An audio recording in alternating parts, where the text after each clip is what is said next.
हम लोग पढ़ रहे थे डेलीगेशन ऑफ अथॉरिटी, उसका मीनिंग समझ लिया था। आज हम उसके एलिमेंट्स पढ़ेंगे। तो डेलीगेशन के 3 एलिमेंट्स होते हैं, अथॉरिटी, रिस्पॉन्सिबिलिटी एंड अकाउंटेबिलिटी। ठीक है ना, वन बाय वन अब समझते हैं। Authority refers to right of an individual to command his subordinate and to take action within the scope of his position.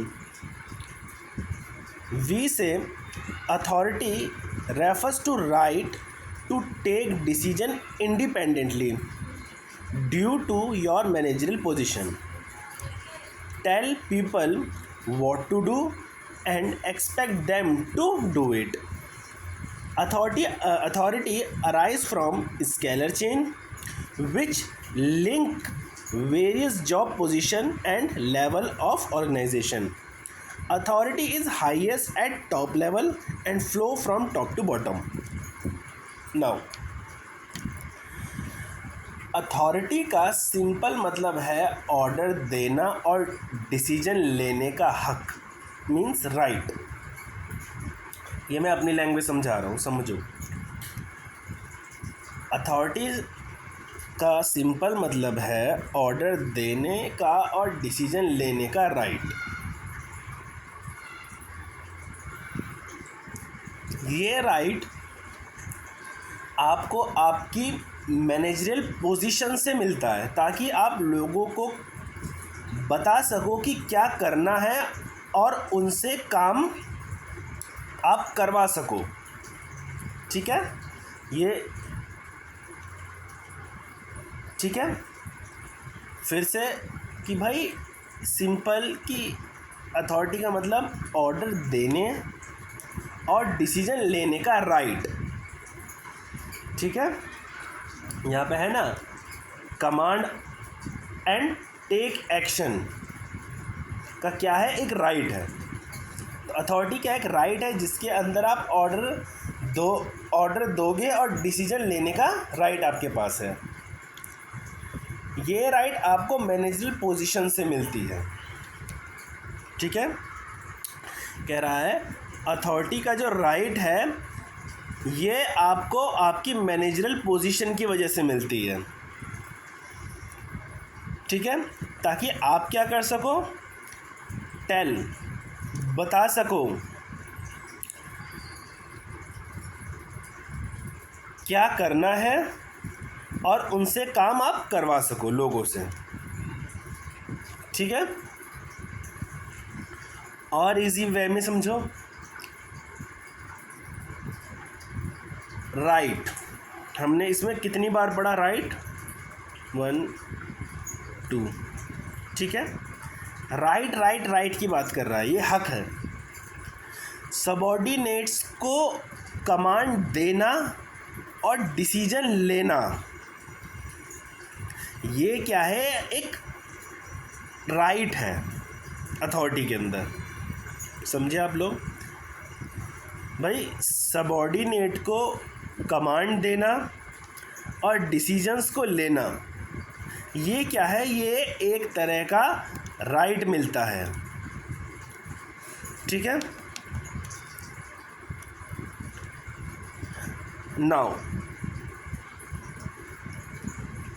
ये अथॉरिटी, ये राइट आता कहाँ से है? ये अथॉरिटी आता है स्केलर चेन से। मैं सारी बात आपकी बुक से कनेक्ट करके ही पढ़ाऊँगा। ये राइट आता कहाँ से है? स्केलर चेन से। नाउ अब इसका डायरेक्शन कैसे होती है? ये टॉप लेवल पर सबसे ज़्यादा होती है अथॉरिटी कहाँ होती है? सबसे ज़्यादा टॉप लेवल पर होती है और हमेशा टॉप टू डाउनवर्ड मतलब बॉटम फ्लो करेगा। ठीक है, हमेशा कैसे होगा? Top to bottom. अथॉरिटी आता कहाँ से है? स्केलर चेन से। क्या है ये? एक राइट है जिसके अंदर कमांड किया जाएगा सबऑर्डिनेट को और डिसीजन लिए जाएंगे। ठीक है,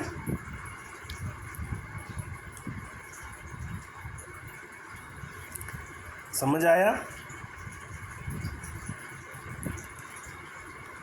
नाउ एग्जाम्पल, एक स्कूल प्रिंसिपल के पास टीचर को ऑर्डर देने की अथॉरिटी होती है और टीचर के पास स्टूडेंट को देने की अथॉरिटी होती है। समझे आप? एक स्कूल के प्रिंसिपल के पास टीचर को ऑर्डर देने की अथॉरिटी होती है और टीचर को स्टूडेंट्स को ऑर्डर देने की अथॉरिटी होती है। ठीक है, नेक्स्ट इनके फीचर्स पढ़ते हैं।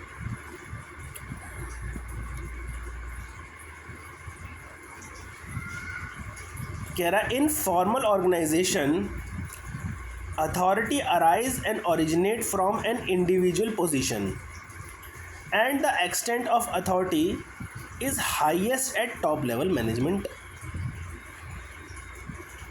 कह रहा है कि ओरिजिनेट्स फ्रॉम पोजीशन, हमेशा अथॉरिटी जो ओरिजिनेट होगी, जो बनेगी, वो पोजीशन से बनेगी। अथॉरिटी किसी इंसान को उसकी पोस्ट, उसकी डेजिग्नेशन, उसकी पोजीशन की वजह से मिलती है। टॉप लेवल मैनेजर के पास सबसे ज़्यादा अथॉरिटी होती है। समझे आप लोग क्या कह रहा हूँ मैं? कि जो फॉर्मल ऑर्गेनाइजेशन है वहाँ पर अथॉरिटी का राइज ओरिजिनेट कहाँ से होगा? एक इंडिविजुअल की पोजीशन से, उसकी डेजिग्नेशन से, उसकी पोस्ट से। ठीक है, और सबसे ज़्यादा जो अथॉरिटी होगी वो highest top level management level पे होगी। Understood? Move to next. Authority determines superior subordinate relationship as superior communicates his decision to subordinate expecting compliance from his as per his direction। क्या पढ़ा? Authority determines superior subordinate relationship as superior communicate his decision to subordinate and expecting compliance from his from him as per his direction। now ये decide करती है कि boss कौन है। ठीक है, सबऑर्डिनेट, सुपीरियर और सबऑर्डिनेट रिलेशन डिसाइड करेगी कि बॉस कौन है और जूनियर कौन है। बॉस डिसीज़न लेता है और जूनियर से फॉलो करवाता है। ये मैंने अपनी लैंग्वेज में समझाया है।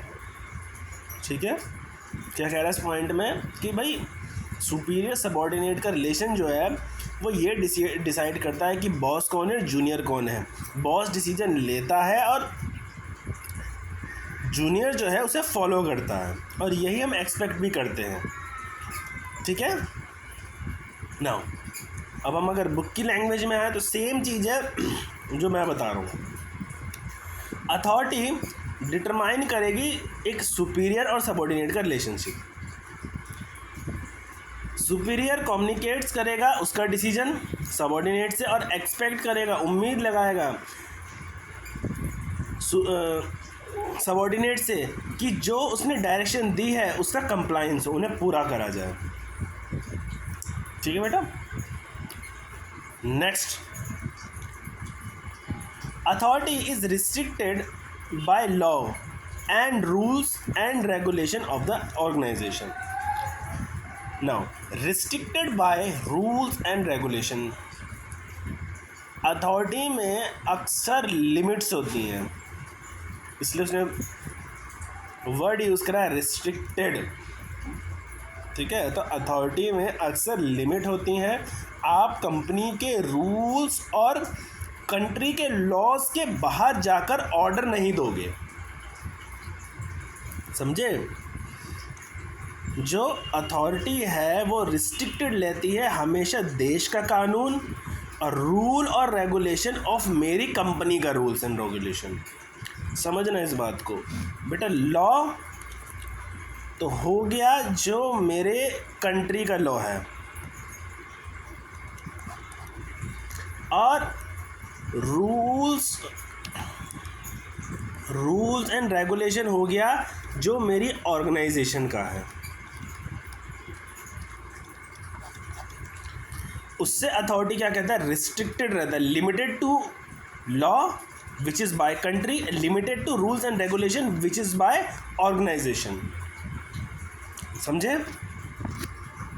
Next,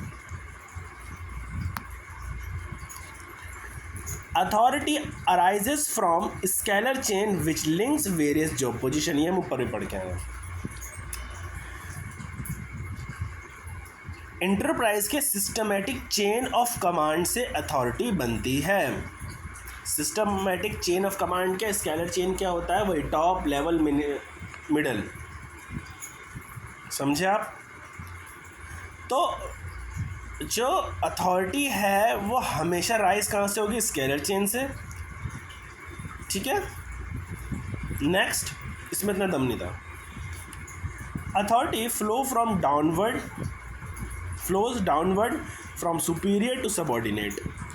Authority determines superior subordinate relationship wherein superior communicates his decision to subordinate और उनसे एक्सपेक्टिंग करता है कि कंप्लायंस जो है वो कंप्लीट हो।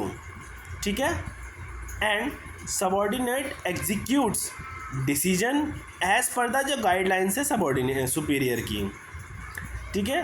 The extent of compliance also depend upon the responsibility of the superior. ठीक है। हाई लेवल से लो लेवल की तरफ आती है अथॉरिटी। अथॉरिटी फ्लो कैसे करती है? हाई लेवल से लो लेवल की तरफ। इसमें जो बॉस ऑर्डर देता है और जो जूनियर जिसे मिल रहा है वो उसे ओबे करेगा। ओबे मतलब फुलफिल करेगा। ठीक है, कंप्लीट करेगा। बुक की लैंग्वेज एक बार डिट्टो सेम टू सेम समझा देता हूँ। अथॉरिटी फ्लो करती है डाउनवर्ड, सुपीरियर से सबऑर्डिनेट की तरफ। करेक्ट। अथॉरिटी डिटरमाइन करती है सुपीरियर और सबऑर्डिनेट का रिलेशनशिप। सुपीरियर कम्युनिकेट करता है उसका डिसीजन सबऑर्डिनेट के साथ, एक्सपेक्ट करता है कि कंप्लायंस हो। ठीक है, जो ऑर्डर दिया है। सबऑर्डिनेट एग्जीक्यूट करते हैं वो डिसीजन को, उस डिसीजन को जो सुपीरियर ने गाइडलाइंस बताई हैं। और जो एक्सटेंट है कंप्लायंस करने का, ठीक है, वो डिपेंड करता है कि सुपीरियर की पर्सनैलिटी कैसी है। ठीक है, अगर वो फ्लेक्सिबल है, उतना खुद परफेक्ट नहीं है, तो उसकी जो कंप्लायंस है उसके डिसीजन के, ऑर्डर के, वो भी वैसे ही होंगे। ठीक है।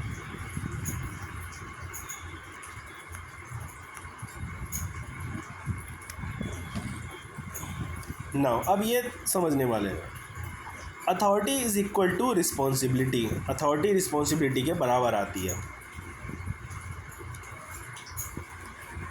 कह रहा है एक इम्पॉर्टेंट कंसीडरेशन है जिसको हमें व्यू में रखना चाहिए विद रिस्पेक्ट ऑफ अथॉरिटी को लेके एंड रिस्पॉन्सिबिलिटी को लेके, is that there must be balance होना चाहिए रिस्पॉन्सिबिलिटी में एंड अथॉरिटी में। जहाँ पर एम्प्लॉय को रिस्पॉन्सिबिलिटी दी गई है किसी काम के लिए, तो उसको कुछ डिग्री ऑफ लेवल की अथॉरिटी भी देनी चाहिए। ठीक है, नेसेसरी है, ज़रूरी है। अगर अथॉरिटी दे दी जाए रिस्पॉन्सिबिलिटी से ज़्यादा, तो उसकी वजह से वो क्या होगा, अथॉरिटी का मिसयूज़ होना चालू हो जाएगा। और जहाँ पर रिस्पॉन्सिबिलिटी दे दी जाए अथॉरिटी से ज़्यादा, तो वहाँ पर क्या होगा, it may make person ineffective.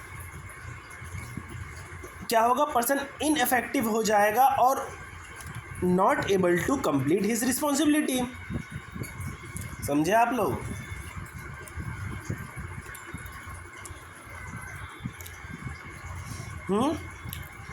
कि एक दिमाग में आपको कैप्ट रखना है, ध्यान में रखना है क्या, कि अथॉरिटी और रिस्पॉन्सिबिलिटी मस्ट बी बैलेंस रहना चाहिए। कहाँ, अथॉरिटी एंड रिस्पॉन्सिबिलिटी के बीच में, मतलब इक्वल रहना चाहिए। कोई सी साइड ज़्यादा, कोई सी साइड कम नहीं होनी चाहिए। जब एम्प्लॉय को रिस्पॉन्सिबिलिटी दी जाती है किसी काम के लिए, तो उसको कुछ level of degree of authority भी देनी चाहिए, नेसेसरी है देना। अगर आप ज़्यादा अथॉरिटी दे दोगे तो उसकी वजह से मे लीड टू, वो क्या करेगा, मिसयूज़ करेगा। किस चीज़ का, वो उस अथॉरिटी को जो उसको रिस्पॉन्सिबिलिटी से ज़्यादा मिल गया है। और अगर आपने रिस्पॉन्सिबिलिटी ज़्यादा दे दी तो वो इनइफेक्टिव रह जाएगा, वो काम ही नहीं कर पाएगा, उस अपनी रिस्पॉन्सिबिलिटी को कंप्लीट ही नहीं कर पाएगा। तो responsibility and authority must be balanced, दोनों को नाप तोल के देना, उसका मतलब ये है। समझ आया आपको? अभी हमने क्या पढ़ा, अभी हमने पढ़ा अथॉरिटी, उसके features, and authority equals to responsibility. Now let's move forward. Responsibility एक एलिमेंट हो गया, और दूसरा एलिमेंट पढ़ रहे हैं responsibility. Responsibility is the obligation of subordinate to properly perform the assigned duty। मतलब रिस्पॉन्सिबिलिटी क्या है, एक ऑब्लिगेशन है सबॉर्डिनेट की कि वो प्रॉपरली परफॉर्म करे जो उसे ड्यूटी असाइन की गई है, दी गई है। रिस्पॉन्सिबिलिटी, इट मतलब it's belong to responsibility. Responsibility arise out of superior subordinate relationship. Responsibility कहाँ से बनती है, arise out superior and subordinate relationship. Because, क्योंकि सबॉर्डिनेट जो है वो बॉन्ड रहता है परफॉर्म करने के लिए उस ड्यूटी को जो उसे असाइंड किया गया है, उसको उसके सुपीरियर के थ्रू। दस रिस्पॉन्सिबिलिटी फ्लो करती है अपवर्ड से, इसीलिए सबॉर्डिनेट हमेशा रिस्पॉन्सिबल रहेगा उसके सुपीरियर के लिए। ऐसे वर्ड्स को उठाया करो, is, am, are, to, this, his, has, पूरा नहीं पढ़ना है, कीवर्ड्स उठाया करो, ठीक है। फिर से समझ लेते हैं। रिस्पॉन्सिबिलिटी ऑब्लिगेशन है सबॉर्डिनेट की। किसकी सब ऑब्लिगेशन है, सबॉर्डिनेट की, कि वो प्रॉपरली परफॉर्म करे उस काम को जो उसे दिया गया है। रिस्पॉन्सिबिलिटी आती कहाँ से, रिस्पॉन्सिबिलिटी आती है सुपीरियर और सबॉर्डिनेट के रिलेशनशिप से। क्योंकि सबॉर्डिनेट जो होता है वो बाउंड रहता है परफॉर्म करने के लिए उस ड्यूटी को जो उसे दी है उसके सुपीरियर ने। इसीलिए रिस्पॉन्सिबिलिटी फ्लो करती है अपवर्ड, ठीक है। Subordinate will always responsible for his superior. ये आपको ध्यान रखना पड़ेगा बेटा। यहाँ पर था रिस्पॉन्सिबिलिटी फ्लो अपवर्ड,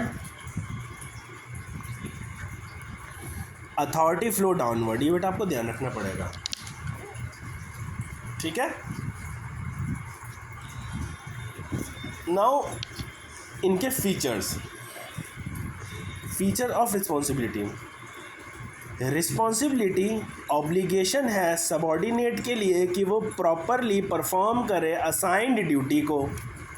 रिस्पॉन्सिबिलिटी क्या है? रिस्पॉन्सिबिलिटी ऑब्लिगेशन है सबॉर्डिनेट की कि वो प्रॉपरली परफॉर्म करे उस काम को जो उसे असाइंड किया है।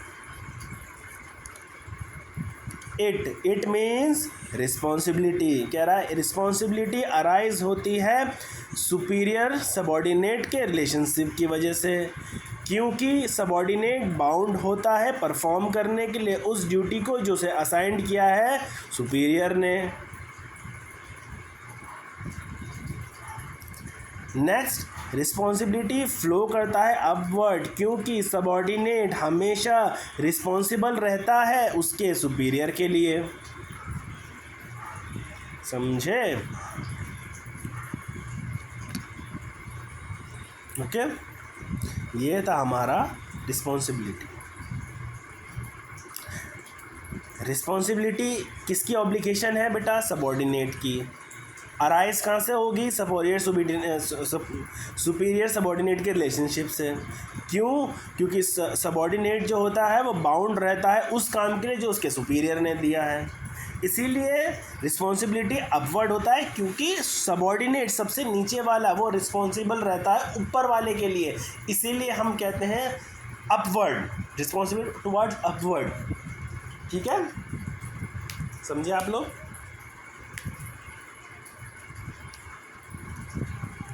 इस तरह समझो इसको। फर्स्ट फ्लोर पर रहते हैं मदर फादर, ठीक है, और उससे नीचे रहते हो उसके चाइल्ड।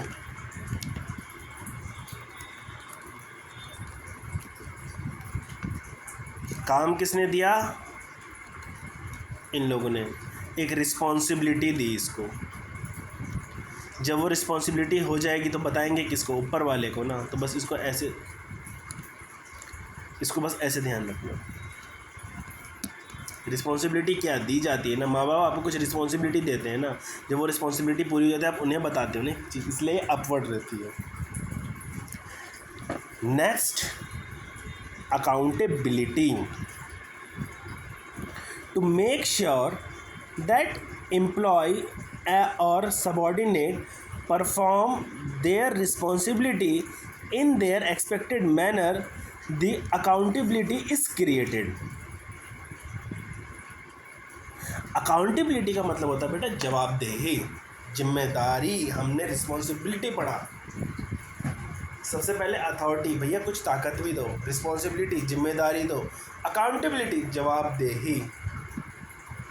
ठीक है, मेक श्योर ध्यान में रखो दैट एम्प्लॉय सबॉर्डिनेट परफॉर्म करे उनकी responsibility in their expected manner, जैसे उनसे कहा गया था, जो उस काम को करने का मैनर था उसी मैनर में करेंगे। कौन? एम्प्लॉय और सबॉर्डिनेट। बेटा रिस्पॉन्सिबिलिटी सबसे नीचे वाले के पास होती है, ये ध्यान रखना। अथॉरिटी सबसे ऊपर वाले के पास होती है। ठीक है, मेक श्योर कि एम्प्लॉय और सबॉर्डिनेट परफॉर्म करें रिस्पॉन्सिबिलिटी को जैसा उनसे एक्सपेक्टेड मैनर में कहा गया था। ठीक है, द अकाउंटेबिलिटी इज क्रिएटेड, और इसी वजह से उनकी अकाउंटेबिलिटी बन जाती है। Accountability means subordinate will be answerable for non-completion of the obligation of the task. क्या मतलब? अकाउंटेबिलिटी का मतलब सबॉर्डिनेट की जवाबदेही। किस चीज़ के लिए? क्योंकि उसने नहीं कंप्लीट करा किस चीज़ को? टास्क को। समझ आया? अकाउंटेबिलिटी कैन नॉट बी पास और डेलीगेट। बेटा अथॉरिटी पास हो सकती है लेकिन आपकी जवाबदेही पास नहीं हो सकती। तुम ये नहीं कहते तुम क्यों वो फेल हुए, मैं भाई से पूछो, ऐसे तो नहीं कर सकते ना, ये नहीं कर सकते। तो accountability never be pass, never be delegated. It can be shared with subordinates. हाँ, जवाबदेही आप शेयर कर सकते हो सबॉर्डिनेट के साथ। Which even after delegating responsibility and authority, ठीक है, the manager will be accountable for non completion of task. बोला जहाँ पर डेलीगेट करिए रिस्पॉन्सिबिलिटी और अथॉरिटी, वहाँ पर मैनेजर होगा अकाउंटेबल। ठीक है, समझ आया आपको? इसके फीचर्स पढ़ लेते हैं एंड ये टॉपिक ख़त्म।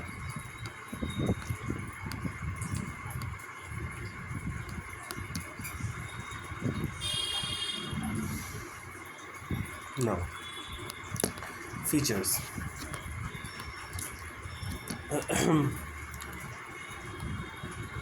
Accountability refers to answerable for final output. जो फाइनल आउटपुट आया, रिज़ल्ट आया आपके लिए, उसके लिए जवाबदेही को हम क्या कहते हैं? अकाउंटेबिलिटी। क्या हम अकाउंटेबिलिटी को पास कर सकते हैं? बिल्कुल नहीं कर सकते, डेलीगेट नहीं कर सकते। Accountability enforce through regular feedback on the extent of work accomplished. कह रहा है कैसे अकाउंटेबिलिटी को देखा जाएगा? आप रेगुलर उनसे फीडबैक लेते रहो, जितना जितना काम उनसे हो जाए। अब ये आपको ध्यान में रखना है कि अकाउंटेबिलिटी फ्लो अपवर्ड, एक ही डाउनवर्ड है। अथॉरिटी, रिस्पॉन्सिबिलिटी एंड अकाउंटेबिलिटी जो है वो अपवर्ड है। दैट इज़ सबॉर्डिनेट हमेशा अकाउंटेबल रहेंगे सुपीरियर की तरफ, ऊपर की तरफ देखेंगे वो। नाउ अब बेटा यहाँ पर 2 मिनट मेरे साथ रहना, जाना मत। डेलीगेशन, ठीक है, एक इम्पॉर्टेंट प्रोसेस है कैरी करने के लिए काम को सिस्टमेटिकली। डेलीगेशन इम्पॉर्टेंट प्रोसेस है काम को करने के लिए सिस्टमेटिकली किसी भी ऑर्गेनाइजेशन में।